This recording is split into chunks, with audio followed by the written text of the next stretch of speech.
So the question here is, when you turn off auto vacuum, can Postgres still launch auto vacuum to prevent wraparound?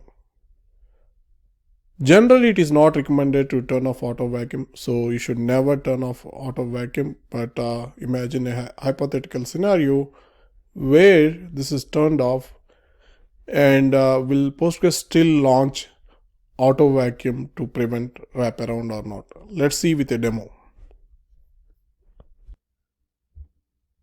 So to begin with, we disabled auto vacuum.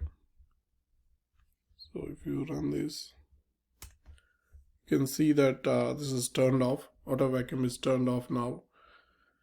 And next thing we're going to do is we will see the setting of this variable.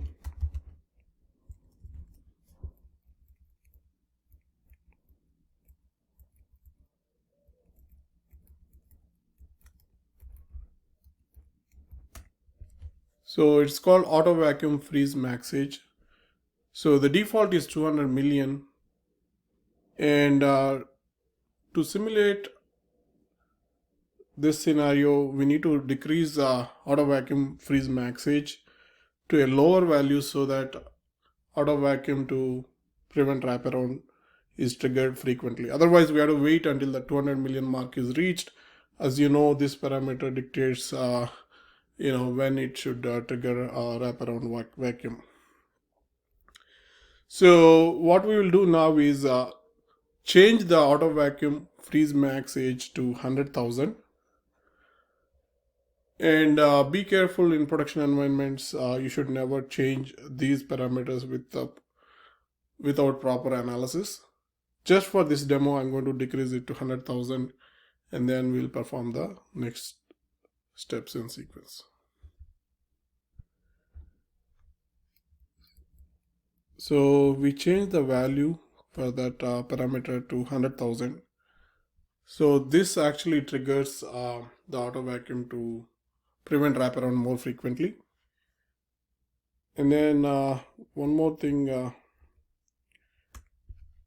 we validated is there were no auto vacuum runs in the previous few minutes. As you can see, the auto vacuum was not run for these tables, which we are going to update later. And one more thing we need to check is whether auto vacuum is still turned off or not. As you can see, it's still off. So some people might think that if auto vacuum is turned off, that means there's no auto vacuuming activity at all. But that is not the case. Even though you turn off auto vacuum, if it needs to trigger auto vacuum to prevent wraparound, it will still do that. Of course, it's based on variables like this, and mainly this variable. And we reduced it to 100,000 just to trigger it really fast. And now the next thing I'm going to do is run the PG bench. So I'm running PG bench.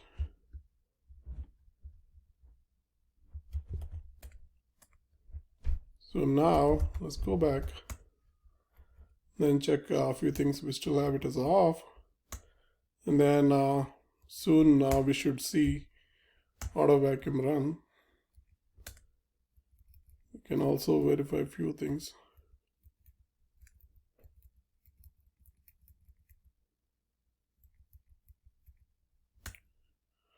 You can see the age by table here. As soon as the age reaches near 100,000, that auto vacuum will be triggered. So right now it is at 65K. Let's keep running it. Now you can see the age is increasing. You can see that age is increasing since we set the variable to 100K. As soon as 100K is reached, the auto vacuum to prevent wraparound should be triggered. So let's wait until it reaches. Let's keep refreshing. Right now it's at 85K around, and then we can also see something. So still the auto vacuum is not run. As soon as it reaches that 100K mark, it should trigger. So it's around 90K. Let's give it a few more seconds.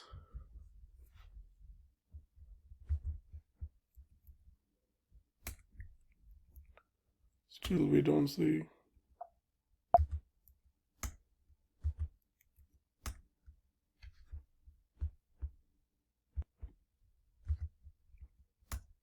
So it is nearing 100K. Within few seconds we should see that.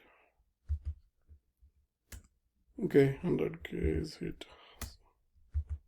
So which means soon the auto vacuum to prevent wraparound should run.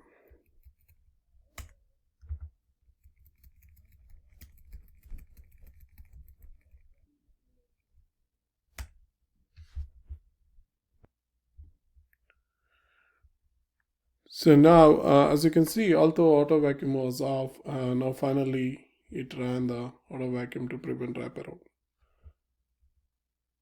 So as seen in this demo, although it is turned off, you could still see wraparound running. So that is something to remember. And also, as discussed, never ever turn off auto vacuum in production. So one more question we asked is, when auto vacuum to prevent wraparound is running, is it possible to execute DDL? So the answer is no. When a auto vacuum to prevent wraparound is running on a large table, for example, you have a very big table and sometimes the wraparound vacuum will take a long time. I've seen cases where it was taking a couple of days for a very large table. And then in those cases, you cannot run DDL until it completes. So that is something to remember.